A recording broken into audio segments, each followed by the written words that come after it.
Hi hello guys, welcome back to my channel. இன்றைக்கி நம்ம சேனலில் காடை பெப்பர் ஃப்ரை எப்படி செய்கிறதுன்னு பார்க்கலாம்.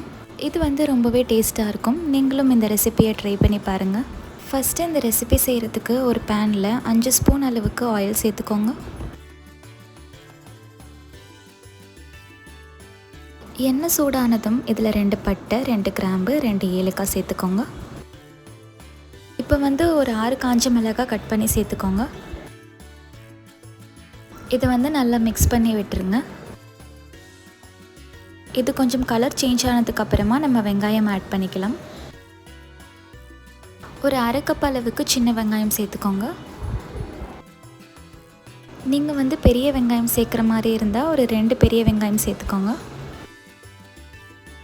இப்போ இதை நல்லா மிக்ஸ் பண்ணி விட்டுருங்க.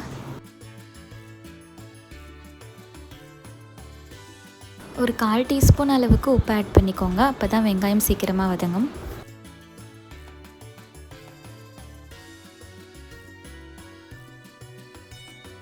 இப்போ பார்த்தீங்கன்னா வெங்காயம் ஓரளவுக்கு வதங்கியிருக்கு. இந்த ஸ்டேஜில் இஞ்சி பூண்டு பேஸ்ட் ஆட் பண்ணிக்கலாம்.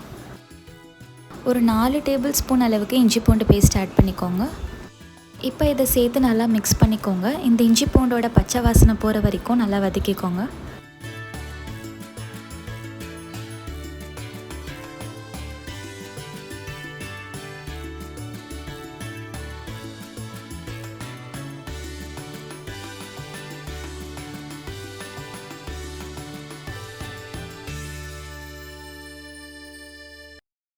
இஞ்சி பூண்டு பேஸ்ட்டு நல்லாவே வதங்கிருச்சு. இந்த ஸ்டேஜில் கொஞ்சமாக மல்லி எல்லாம் ஆட் பண்ணிக்கலாம். மீடியம் ஃப்ளேமில் வச்சுட்டு இதை நல்லா மிக்ஸ் பண்ணிக்கோங்க.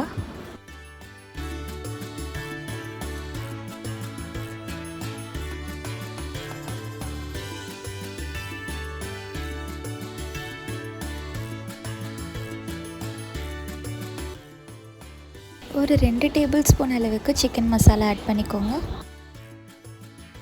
ஒரு 1/4 டீஸ்பூன் அளவுக்கு மஞ்சள் தூள் சேர்த்துக்கோங்க. இப்போ இதை நல்லா மிக்ஸ் பண்ணிக்கோங்க.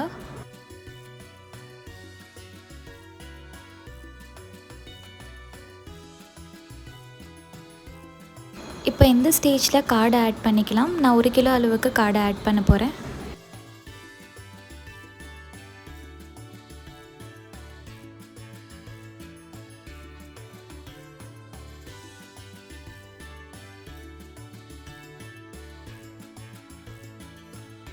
இதை ஹை ஃப்ளேம்லேயே வச்சு மிக்ஸ் பண்ணிக்கோங்க. ஒரு 2 நிமிஷம் வரைக்கும் அது ஹை ஃப்ளேம்லேயே இருக்கட்டும். இப்போ தேவையான அளவுக்கு உப்பு ஆட் பண்ணிக்கோங்க.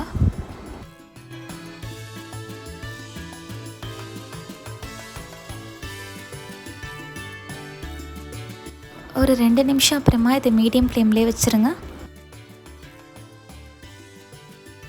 இப்போ இதில் 1 கப் அளவுக்கு தண்ணி ஆட் பண்ணிக்கோங்க.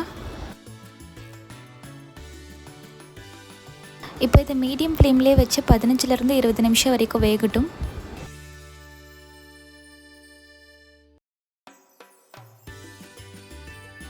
இப்போ பார்த்தீங்கன்னா எண்ணெய் நல்லா பிரிஞ்சு வந்திருக்கு. இந்த அளவுக்கு அது வேகணும்.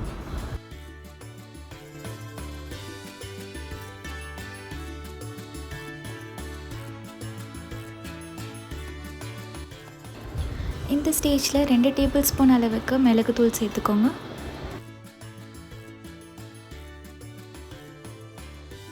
இப்போ இதை நல்லா மிக்ஸ் பண்ணிக்கோங்க.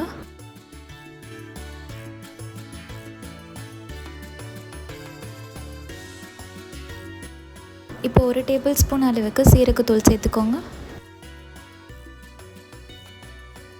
இப்போ இதை காடையோடு நல்லா மிக்ஸ் பண்ணிக்கோங்க.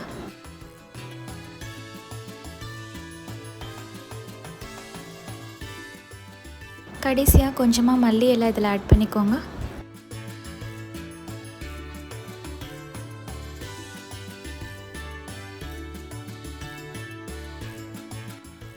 அவ்வளோதான், டேஸ்டியான காடை பெப்பர் ஃப்ரை ரெடி.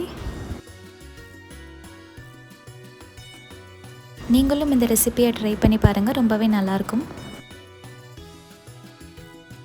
உங்களுக்கு இந்த வீடியோ பிடிச்சிருந்துச்சுன்னா லைக் பண்ணுங்கள், ஷேர் பண்ணுங்கள், சப்ஸ்கிரைப் பண்ணுங்கள்.